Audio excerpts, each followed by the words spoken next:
നമ്മൾ ഇന്ന് ഈ ഒരു വീഡിയോയിലൂടെ നോക്കാൻ പോകുന്നത് സിനിമകളുടെ ചില വ്യത്യസ്തമായ VFXകളെ പറ്റിയാണ്. നിങ്ങൾ എല്ലാവരും കേട്ടിട്ടുണ്ടാവും കാന്താര സിനിമയുടെ VFX വളരെ മികച്ചതായിരുന്നു. എന്നാൽ ഹൈ ബഡ്ജറ്റുള്ള RRRലേക്ക് വന്നപ്പോൾ VFX അല്പം ഡൗൺ ആയിരുന്നു.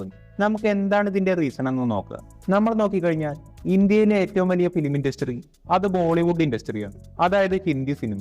പക്ഷെ നമ്മൾ CGIയുടെ കാര്യം നോക്കിയാൽ വളരെ പേരുകേട്ട ബോംബ് VFX ഉള്ളത് നമ്മുടെ നോർത്തിന് തന്നെയാണ്. പക്ഷേ നോർത്തിലുള്ള ഒരു VFX കമ്പനി ഇന്ത്യയിലെ തന്നെ ഏറ്റവും മികച്ച വേൾഡ് ക്ലാസ് ലെവലുള്ള ഹൈ ക്വാളിറ്റി VFX കമ്പനിയാണ്. ആ ഒരു കമ്പനിയാണ് നമ്മുടെ ഷാരൂഖ് ഖാന്റെ റെഡ് ചില്ലീസ് കമ്പനി. ഇന്ന് ഷാരൂഖ് ഖാൻ ലോകത്തിലെ തന്നെ ഏറ്റവും റിച്ചസ്റ്റ് ആയിട്ടുള്ള നടനാണ്. നമുക്കറിയാം ഷാരൂഖ് ഖാൻ നിലവിൽ 3-4 കൊല്ലം കൂടുമ്പോഴാണ് 1-2 സിനിമകൾ ചെയ്യുന്നത്. പിന്നെ എങ്ങനെ ലോകത്തിലെ ഏറ്റവും വലിയ റിച്ചസ്റ്റ് നടനായിരുന്നാൽ ഇതിന്റെ ഉത്തരമാണ് റെഡ് ചില്ലീസ് കമ്പനി. തൊട്ടുതാഴെ അർണോൾഡ് കിടപ്പുണ്ട്. അർണോൾഡ് ഷാരൂഖ് ഖാനേക്കാൾ വലിയ ബിസിനസ്മാനാണ്, എപ്പോ വേണമെങ്കിലും വെട്ടിക്കാം. പക്ഷെ നിലവിൽ നമ്മുടെ ഷാരൂഖ് ഖാനാണ്. കാന്താര, റാവൺ, തുമ്പാട്, ഫാൻ സീറോ, ക്രിഷ് ഇതെല്ലാം റെഡ് ചില്ലീസ് ചെയ്തതാണ്. ഇതുപോലെ ഇന്ത്യയേക്കാൾ കൂടുതൽ വർക്കുകൾ പുറത്തുള്ള വലിയ കമ്പനീസുമായി ചെയ്യുന്നുണ്ട്. ആമസോണിന് വേണ്ടി, നെറ്റ്ഫ്ലിക്സിന് വേണ്ടി, ഹോളിവുഡ് സിനിമകൾക്കടക്കം കൊളാബറേഷൻ വർക്ക് ചെയ്യുന്നുണ്ട്. അപ്പോൾ എന്തുകൊണ്ടാണ് ഷാരൂഖ് ഖാന്റെ കമ്പനി ഇന്ത്യയിൽ ഏറ്റവും മികച്ചതെന്നാൽ ഒന്നാമത്തെ കാര്യം അത് ഫിനാൻഷ്യൽ സപ്പോർട്ട് തന്നെയാണ്. റെഡ് ചില്ലീസ് ഷാരൂഖ് ഖാന്റെ കമ്പനിയാണ്. ഇതുകൊണ്ട് തന്നെ നല്ല പണം മുടക്കി red chillies company Hollywood VFX കമ്പനികൾ യൂസ് ചെയ്യുന്ന സെയിം സോഫ്റ്റ്വെയർസ് ആണ് യൂസ് ചെയ്യുന്നത്. മാത്രവുമല്ല ഹോളിവുഡിൽ നിന്നുള്ള പല VFX ആർട്ടിസ്റ്റുകൾ ഈ ഒരു കമ്പനിയിൽ വർക്ക് ചെയ്യുന്നുണ്ട്. എങ്കിലും ഭൂരിഭാഗവും വളരെ ടാലന്റഡ് ആയിട്ടുള്ള നമ്മുടെ ഇന്ത്യക്കാർ തന്നെയാണ്. നമ്മൾ മനസ്സിലാക്കേണ്ട കാര്യം വേൾഡ് ഫേമസ് ആയ പല CGI വർക്കുകൾക്കും പിന്നിൽ നമ്മുടെ ഇന്ത്യക്കാരുണ്ട്. പല ഫേമസ് സ്റ്റുഡിയോസിൽ ഒരുപാട് ഇന്ത്യക്കാർ ജോലി ചെയ്യുന്നുണ്ട്. അപ്പോൾ റെഡ് ചില്ലീസ് ഇത്രയും ഫിനാൻഷ്യൽ സപ്പോർട്ട് ഉള്ളതുകൊണ്ട് അവിടെ വർക്ക് ചെയ്യുന്നവർക്കെല്ലാം ഒരു ക്രിയേറ്റീവ് ഫ്രീഡം ഉണ്ട്. അവർക്ക് ഏത് സോഫ്റ്റ്വെയർ വേണമെങ്കിലും യൂസ് ചെയ്യാം. അപ്പോൾ നമ്മൾ പണം കൊടുത്താൽ ആ പണത്തിനനുസരിച്ചുള്ള VFX ക്വാളിറ്റി അവരെന്തായാലും നമുക്ക് ഉറപ്പ് തരും. പിന്നെ എന്തുകൊണ്ടാണ് നമ്മൾ ബോളിവുഡിലെ ഒട്ടുമിക്ക സിനിമ നോക്കിയാൽ അതിലെ VFX അല്പമെങ്കിലും മോശമായി തോന്നുന്നത്? അത് ബഡ്ജറ്റ് കൊണ്ടാണ്. നോർത്തിലെല്ലാം ബിഗ് ബഡ്ജറ്റ് പടങ്ങൾ വരാറുണ്ട്. 500 കോടിയും 300 കോടിയുമല്ല പല പടങ്ങൾക്കും ചെലവാക്കാറുണ്ട്. നമ്മൾ വിചാരിക്കും ഇത്രയും വലിയൊരു ബഡ്ജറ്റ് ഉണ്ടല്ലോ, പിന്നെ എന്താണ് കുഴപ്പമെന്ന്. നമ്മൾ അറിയേണ്ട കാര്യം ഇതെല്ലാം സിനിമയുടെ ടോട്ടൽ ബഡ്ജറ്റാണ്. സിനിമയ്ക്ക് ഒരു VFX ബഡ്ജറ്റ് ഉണ്ടാവും. ഇത് വളരെ കുറച്ചേ നോർത്തിൽ സ്പെൻഡ് ചെയ്യാറുള്ളൂ. അതിലെ ഭൂരിഭാഗവും നടന്മാരുടെ സാലറിയാണ്. VFX ബഡ്ജറ്റ് വളരെ കുറവായിരിക്കും. ഈ നോർത്ത് ഓഡിയൻസ് മെയിനായി നോക്കുന്നത് സിനിമയിൽ അഭിനയിച്ച സ്റ്റാർസും സിനിമയുടെ സ്റ്റോറിയും മാത്രമാണ്. ഇടയ്ക്ക് സ്റ്റോറിയും നോക്കാറുണ്ട്. അപ്പോൾ പ്രൊഡ്യൂസേഴ്സ് എല്ലാം സ്വാഭാവികമായി VFXന് ഒരു സെക്കൻഡറി സ്ഥാനമേ കൊടുക്കുകയുള്ളൂ. പല മേക്കേഴ്സിന്റെയും ലക്ഷ്യം പെട്ടെന്ന് പ്രോഫിറ്റ് കിട്ടുക എന്നുള്ളതാണ്. അതുകൊണ്ട് VFX ചെയ്യാനായി അധികം ടൈം കൊടുക്കാറില്ല. മാത്രവുമല്ല ഒരു പ്രോപ്പർ പ്ലാനിങ് ഉണ്ടാവാറില്ല.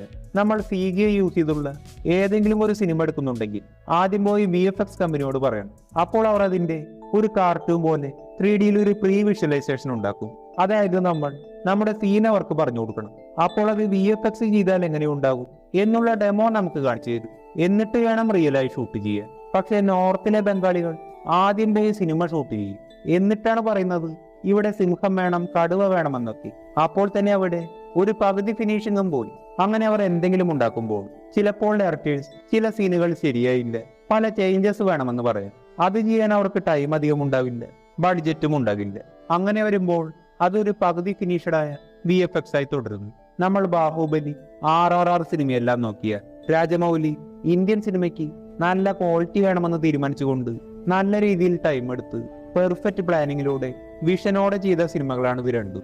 ബാഹുബലി 1ന്റെ ബഡ്ജറ്റ് 150 കോടി രൂപയാണ്. ഇതിലെ ഭൂരിഭാഗം ബഡ്ജറ്റും ഈ ഒരു സിനിമയിൽ തന്നെ സ്പെൻഡ് ചെയ്തു. സിനിമയ്ക്ക് സെറ്റ് ഇടാൻ, VFXന് വേണ്ടി, മറ്റ് ടെക്നിക്കൽ കാര്യങ്ങൾക്ക് വേണ്ടി, അങ്ങനെ മൊത്തം സിനിമയിൽ തന്നെ സ്പെൻഡ് ചെയ്തു. ഇന്നാണെങ്കിൽ നമുക്കറിയാം പ്രഭാസിന്റെ സാലറി തന്നെ 100 കോടിക്ക് മേലെ വരും. മകുദ VFX കമ്പനിയാണ് ബാഹുബലി സിനിമയ്ക്ക് CGI വർക്ക് ചെയ്തത്. ഇവർ തന്നെയാണ് RRR കൽക്കി സിനിമയുടെ വർക്ക് ചെയ്തത്. അപ്പോൾ രാജമൗലി ആദ്യം തന്നെ ഇവരുമായി പ്ലാൻ ചെയ്തത് പ്രീ വിഷ്വലൈസേഷൻ ഉണ്ടാക്കി പിന്നീടാണ് സിനിമ ഷൂട്ട് ചെയ്തത്. ഇതാണ് പ്രോപ്പറായ CGI വർക്കുകളുള്ള ഹോളിവുഡ് സിനിമകളുടെ ഫോർമാറ്റ്. ഇത് രാജമൗലി ഫോളോ ചെയ്തു. പിന്നീട് RRR സിനിമ ഇറക്കി, കൽക്കി സിനിമ വന്നു. ഈ ഒരു മെത്തേഡ് നാഗസിനും ഫോളോ ചെയ്തു. ഇപ്പോൾ കാന്താര സിനിമയിൽ ഋഷഭ് ഷെട്ടിയും ഫോളോ ചെയ്തു. നല്ലൊരു VFX ബഡ്ജറ്റിൽ ടൈം എടുത്ത് പ്ലാനിങ്ങോടെ ചെയ്യുന്ന VFX എല്ലാം വളരെ മികച്ചതായിരിക്കും. പ്ലാനിങ്, VFX ബഡ്ജറ്റ്, ടൈം, ഇത് മൂന്നും വളരെ മെയിനാണ്. VFX ബഡ്ജറ്റ് കൂടിയാൽ VFXന്റെ ക്വാളിറ്റിയും കൂടും. കാരണം ചെയ്യുന്ന ആളുകളുടെ എണ്ണം കൂടും. കാന്താര സിനിമ ഇറങ്ങിയപ്പോൾ പല ആളുകളും പറഞ്ഞതാണ് 550 കോടിയുള്ള RRR സിനിമയേക്കാൾ ബെറ്റർ കടുവയാണ് വെറും 125 കോടിയുള്ള കാന്താര സിനിമയിലുള്ളത്. ഇതിന് പല കാരണങ്ങളുണ്ട്. ഈ മകുത VFX കമ്പനി ബോളിവുഡ് സിനിമകൾക്ക് വേണ്ടി കൊളാബറേറ്റ് ചെയ്ത് വർക്ക് ചെയ്യുന്നു. അപ്പോൾ എന്തുകൊണ്ടാണ് ഇങ്ങനെ ഒരു ഡിഫറൻസ് തോന്നിയതെന്നാൽ ഈ RRR സിനിമയുടെ പകുതി VFX സീനുകൾ പോലും നമ്മുടെ കാന്താര സിനിമയിൽ ഇല്ല. ആ ഒരു കടുവയും മറ്റ് ചില സീനുകൾക്കും വേണ്ടി മാത്രമേ കാന്താര സിനിമയിൽ VFX യൂസ് ചെയ്തുള്ളൂ. കടുവ അവരുടെ പ്രൈമറി ടാർഗറ്റ് ആയിരുന്നു. പക്ഷെ RRR സിനിമയിൽ അങ്ങനെയല്ല. VFXൽ വരുന്ന ഒരുപാട് സീനുകളുണ്ട്. ഭീം ക്യാരക്ടറിന്റെ കടുവയുമായുള്ള ഫൈറ്റ്, ഇന്റർവെല്ലിലെ വലിയൊരു fight scene, train blast scene, വലിയൊരു ക്ലൈമാക്സ്, അങ്ങനെ വളരെ കോംപ്ലക്സ് ആയിട്ടുള്ള ലെങ്തി ആയിട്ടുള്ള VFX ആണ് RRR സിനിമയ്ക്കുള്ളത്. പക്ഷെ കാന്താരയിലേക്ക് വരുമ്പോൾ മെയിൻ ടാർഗറ്റ് കടുവയാണ്. ആ കടുവയെ തന്നെ ഫോക്കസ് ചെയ്ത് നല്ല രീതിയിൽ പെർഫെക്റ്റ് ആക്കണം. അപ്പോൾ അവർ CGIയിൽ ബ്ലെൻഡ് ചെയ്യാൻ വേണ്ടി ഒരു റിയൽ കടുവയെ കൊണ്ടുവന്നു. RRRലെ കടുവ ഫുള്ളി CGI ആണ്. നമ്മളൊരു പെയിന്റ് വാങ്ങി കുറച്ച് ഏരിയയിൽ അടിക്കുന്നതും വലിയൊരു ഏരിയയിൽ അടിക്കുന്നതും തമ്മിൽ നല്ല ഡിഫറൻസ് ഉണ്ടാവും. പിന്നീട് മറ്റൊരു കാര്യമാണ്, ഈ ഒരു 550 കോടി ബഡ്ജറ്റിൽ പല കാര്യങ്ങൾ ചെയ്യണമായിരുന്നു. അതായത് സിനിമയ്ക്ക് വലിയൊരു സെറ്റ് ഇടണം, VFXന്റെ ചെലവ്, നടന്മാരുടെ സാലറി, ഇതും പോരാത്തതിന് ഇന്ത്യക്ക് പുറത്ത് റിലീസ് ഉണ്ടായിരുന്നു. അവിടെയുള്ള പ്രൊമോഷൻ വർക്കിന് വലിയൊരു പൈസ ചെലവായി. ഇതിൽ രാജമൗലി വിജയിക്കുകയും ചെയ്തു. സിനിമ യൂറോപ്യൻ കൺട്രീസിൽ ഫേമസ് ആയി ഓസ്കാർ വരെ നേടി. രാജമൗലിയുടെ അടുത്ത സിനിമ ഒരു പാൻ വേൾഡ് സിനിമയാണ്. ഇതുകൊണ്ടാണ് രാജമൗലി ഈ ഒരു സിനിമ ഇന്ത്യക്ക് പുറത്ത് പ്രൊമോട്ട് ചെയ്തത്. അത് ആ ഒരു ടാർഗറ്റ് വെച്ചുകൊണ്ടാണ്. ഇന്ത്യൻ സിനിമയെ വേൾഡ് വൈഡായി എത്തിക്കുക എന്നുള്ളതാണ് രാജമൗലിയുടെ പ്രധാന ഗോൾ. മറ്റൊരു കാര്യമാണ് ആ ഒരു സീനിലെ ലൈറ്റിനിങ്. RRRലെ കടുവ വരുന്നത് വളരെ ബ്രൈറ്റ് ലൈറ്റിലാണ്. അപ്പോൾ എല്ലാം എടുത്തു കാണിക്കും. കാന്താരയിലേക്ക് വരുമ്പോൾ ആ ഒരു സീനിൽ അല്പം ഡിം ലൈറ്റിനിങ് ആണ്. മറ്റൊരു കാര്യമാണ്, കാന്താരയിലെ കടുവയ്ക്ക് കൂടുതലും പല ഗ്രൗണ്ടഡ് ഷോട്ടുകളാണ്. എന്നാൽ RRRലെ കടുവയ്ക്ക് വലിയൊരു ആക്ഷൻ സീനാണ്. ഓരോ ചെറിയ മൂവ്മെന്റ്സ് നോക്കിയാൽ 3000-ഓളം മൂവ്മെന്റ്സ് ഉണ്ടായിരുന്നു. അത് CGI ചെയ്യാൻ ഹാർഡ്നെസ് വളരെ കൂടുതലാണ്. അല്ലെങ്കിൽ ബഡ്ജറ്റ് കൂട്ടണം. പക്ഷെ ഉള്ള ബഡ്ജറ്റിൽ അവർ വൃത്തിയായി ചെയ്തിട്ടുണ്ട്. മറ്റൊരു പ്രധാന കാര്യമാണ്, RRR സിനിമ ഇറങ്ങിയത് 2022-ലാണ്. ആ ഒരു ടൈമിൽ AI ഇത്രയും വളർന്നിട്ടില്ല. നമുക്ക് തന്നെ അറിയാം, ഇന്ന് നല്ലൊരു പ്രോംപ്റ്റ് കൊടുത്താൽ നമുക്ക് തന്നെ റിയലിസ്റ്റിക് ആയിട്ടുള്ള പല AI വീഡിയോസ് ഉണ്ടാക്കാം. ഇന്ന് CGI വർക്കുകൾക്ക് AI റെൻഡറിങ് ചെയ്യാൻ കഴിയും. അതുകൊണ്ട് ചെറിയ ബഡ്ജറ്റിലും പണ്ടത്തതിനേക്കാൾ നല്ല രീതിയിൽ ഇമ്പ്രൂവ്മെന്റ്സ് വരുത്താം. അന്ന് ആ ഒരു ടെക്നോളജി ഉണ്ടായിരുന്നില്ല. അപ്പോൾ ഇതെല്ലാമാണ് ഈ ഒരു ഡിഫറൻസിന് പിന്നിൽ. മറ്റൊരു കാര്യമാണ്, നിങ്ങൾ എപ്പോഴെങ്കിലും ചിന്തിച്ചിട്ടുണ്ടാവും നമ്മുടെ സിനിമ എന്തുകൊണ്ടാണ് ഹോളിവുഡ് ലെവൽ VFX ഇല്ലാത്തത്? പലരും ഇന്നും കരുതിയിരിക്കുന്നത് ഇന്ത്യയിൽ അത്രയും ടെക്നോളജി ഇല്ലാത്തത് കൊണ്ടാണെന്നാണ്. എന്നാൽ അങ്ങനെയല്ല. നിങ്ങൾ അറിയേണ്ട കാര്യം, റെഡ് ചില്ലീസിനേക്കാൾ ഫേമസ് ആയ ഹോളിവുഡ് സിനിമകൾക്ക് VFX ചെയ്യുന്ന പല കമ്പനീസും ഇന്ത്യക്കുണ്ട്.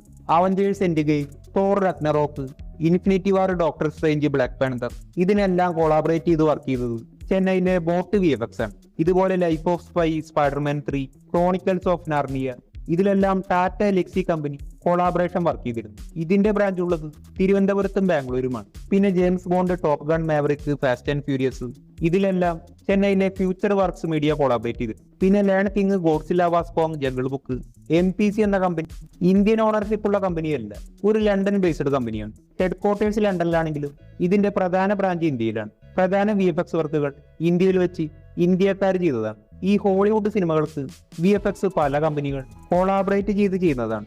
അതിലൊരു പ്രധാന രാജ്യം ഇന്ത്യയാണ്. ഇനി പറയാൻ പോകുന്ന കമ്പനി റെഡ് ചില്ലീസിനേക്കാൾ 10 ഇരട്ടി വലുതാണ്. ഹോളിവുഡ് സിനിമകൾക്ക് നേരിട്ട് CGI ചെയ്യുന്ന ലോകത്തിലെ തന്നെ ഏറ്റവും വലിയ മൂന്നാമത്തെ VFX കമ്പനി, അതാണ് DNH. ഇതിന്റെ ഹെഡ് ക്വാർട്ടേഴ്സ് ലണ്ടനിലായതുകൊണ്ട് മാത്രം ഇന്ത്യൻ ബേസ്ഡ് ആയ ഏറ്റവും വലിയ VFX കമ്പനി അത് റെഡ് ചില്ലീസ് ആണ്. പക്ഷെ DNHയുടെ ഹെഡ് ക്വാർട്ടേഴ്സ് ഇരിക്കുന്നത് ലണ്ടനിലാണ്. പക്ഷെ ഇതിന്റെ ഓണർഷിപ്പ് ഇന്ത്യക്കാണ്. ബോളിവുഡ് പ്രൊഡ്യൂസറായ നരേഷ് മൽഹോത്രയുടെ മകൻ നമിത് മൽഹോത്ര അവഞ്ചേഴ്സ് എൻഡ് ഗെയിമിന് പ്രൈമറി VFX ചെയ്ത മൂന്നാമത്തെ കമ്പനിയാണ്. Dune, Inception, Interstellar, Oppenheimer, Harry Potter തുടങ്ങി ഇന്നിറങ്ങുന്ന ഒട്ടുമിക്ക ഹോളിവുഡ് സിനിമകൾക്കും നേരിട്ടും കൊളാബറേറ്റ് ചെയ്തും CGI വർക്ക് ചെയ്യുന്ന കമ്പനി. 7 ഓസ്കാർ നേടിയ കമ്പനി. പിന്നെ എന്തുകൊണ്ടാണ് നമ്മുടെ പല സിനിമകളും ഹോളിവുഡ് ലെവൽ ഇല്ലാത്തതെന്നാൽ അത് ബഡ്ജറ്റ് കൊണ്ടാണ്. ഹോളിവുഡ് സിനിമകൾ നടന്മാർക്കെല്ലാം ചേർത്ത് 600 കോടി കൊടുത്താൽ 1000 കോടി CGI വർക്കിന് മുടക്കും. നമുക്ക് അത്രയും വലിയൊരു ബഡ്ജറ്റ് ഇല്ല. ഇന്ത്യയിലെ ഏറ്റവും വലിയ ബഡ്ജറ്റിൽ വരുന്ന രാമായണ സിനിമയുടെ VFX ഈ ഒരു കമ്പനിയാണ്.